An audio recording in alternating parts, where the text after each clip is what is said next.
പതിവായി പാരായണം ചെയ്താൽ അയാൾ നാളെ ഖബറിലേക്ക് ചെല്ലുമ്പോ ആ ഖബറിൽ അയാൾക്ക് രക്ഷയായി സൂറത്തുൽ മുൽക്ക് അയാളുടെ കൂടെ ഉണ്ടാകുമെന്ന് കളവ് പറയാത്ത നാവുകൊണ്ട് സ്വാദിഖുൽ അമീൻ നബി മുഹമ്മദുർ റസൂലുള്ളാഹി സ്വല്ലല്ലാഹു അലൈഹി വസല്ലം.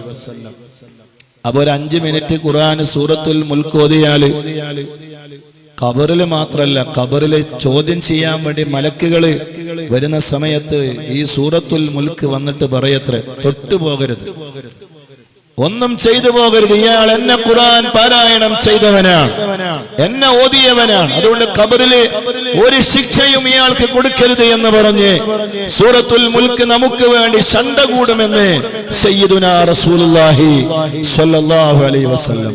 കഴിഞ്ഞില്ല, സ്വർഗത്തിലേക്ക് എത്തുന്നത് വരെ സൂറത്തുൽ മുൽക്ക് നമ്മുടെ കൂടെ ഉണ്ടാകും.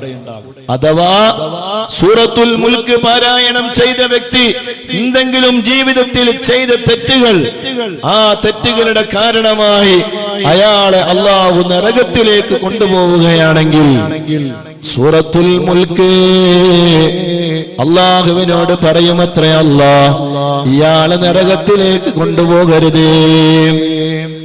പറഞ്ഞു, അല്ലാഹു പറയുമത്ര, അയാളെ ചെയ്ത തെറ്റിന്റെ കാരണം കൊണ്ട് അയാളെ നരകത്തിലേക്ക് കൊണ്ടുപോവുകയാണ്. അപ്പൊ സൂറത്തുൽ മുൽക്ക് പറയുമത്രേ, പറ്റൂല, അങ്ങനെ ഇയാളെ നരകത്തിലേക്ക് കൊണ്ടുപോവുകയാണെങ്കിൽ ഖുർആനിൽ നിന്ന് എന്നെ എടുത്തു മാറ്റണമല്ലാ, എന്നെ ഖുർആനിൽ നിന്ന് എടുത്തു മാറ്റണം, ഖുർആനിൽ വച്ചേക്കരുത്. അപ്പൊ അല്ലാഹ് ചോദിക്കുമത്രേ, എന്തേ അങ്ങനെ പറയാനുള്ള കാരണം? അപ്പോൾ പറയും, അല്ലാഹ് ഇയാൾ എല്ലാ ദിവസവും എന്നെ പാരായണം ചെയ്തവനാണ്, അതുകൊണ്ട് ഇയാളെ സ്വർഗത്തിലേക്ക് കൊണ്ടുപോകണമല്ലാ. അങ്ങനെ അയാളെ സ്വർഗത്തിലേക്ക് കൊണ്ടുപോകുമത്രേ. ഖുർആൻ ഡൗൺലോഡ് ചെയ്യാൻ 5 മിനിറ്റ് പോലും ആവശ്യമില്ല, ഖുർആൻ മൊബൈലിൽ വേണ്ടേ. അങ്ങനെ ഉണ്ടാകുമ്പോ ആ തബാറക സൂറത്ത് ഓതുമ്പോ പിന്നെ ചിരിക്കാൻ സമയം ഉണ്ടാവൂല, പിന്നെ സംസാരിക്കേണ്ട ആവശ്യം ഉണ്ടാവൂല. ആ സൂറത്ത് ഇങ്ങനെ നോക്കി ഓത്, എന്ത് റാഹത്താണ് ഖുർആൻ ഓതുമ്പോ. നമ്മൾ വിചാരിക്കുക ഈ സിനിമ കാണലും സീരിയൽ കാണലും അതുപോലെ തന്നെ കുറെ ഭൗതികമായ കാഴ്ചകൾ കാണലും കുറെ ബ്ലോഗുകൾ കാണലും കുറെ യൂട്യൂബിലെ കുറെ ആളുകളുടെ കുറെ രംഗങ്ങൾ ഇങ്ങനെ കാണലും കുറെ കോമഡികൾ കാണലും മാത്രമാണ് രസം എന്ന് ചില ആളുകൾ ധരിച്ചുപോയി.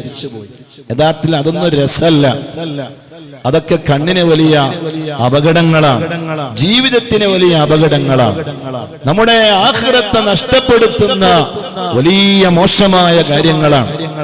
കൃത്യമായി അതെല്ലാ ദിവസവും ആസ്വദിക്കുന്ന ഒരാളുടെ കൽബില് ഒരു സമാധാനവും ഉണ്ടാവുകയില്ല, ഒരു സമാധാനം ഉണ്ടാവൂല, സമാധാനം നഷ്ടപ്പെട്ടുകൊണ്ടേയിരിക്കും.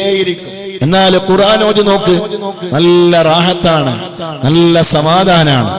ഒന്ന് മനസ്സറിഞ്ഞിരുന്നിട്ട് ഖുർആൻ ഇങ്ങനെ ഓതിയാൽ മനസ്സിന് അല്ലാഹ് തരുന്നൊരു സമാധാനമുണ്ട്. അത് ബ്ലോഗുകൾ നോക്കിയാൽ കിട്ടൂല, അത് റീൽസുകൾ നോക്കിയാൽ കിട്ടൂല, അത് ഒരു കാഴ്ചകൾ കണ്ടാലും കിട്ടൂല. അത് അല്ലാഹുവിന്റെ ഭാഗത്ത് നിന്നുള്ള വലിയ ഒരു ആനന്ദമാണ്. ആ ആനന്ദത്തിലേക്ക് കൽവുകൾ തിരിയണം. ആ ആനന്ദമാണ് ഏറ്റവും വലിയ ആനന്ദം. അല്ലാഹു നമ്മളെ ഖബൂൽ ചെയ്യട്ടെ. ഇന്ന് ഒരു മണിക്കൂർ വൈകിട്ടാണ് നമ്മുടെ പരിപാടി.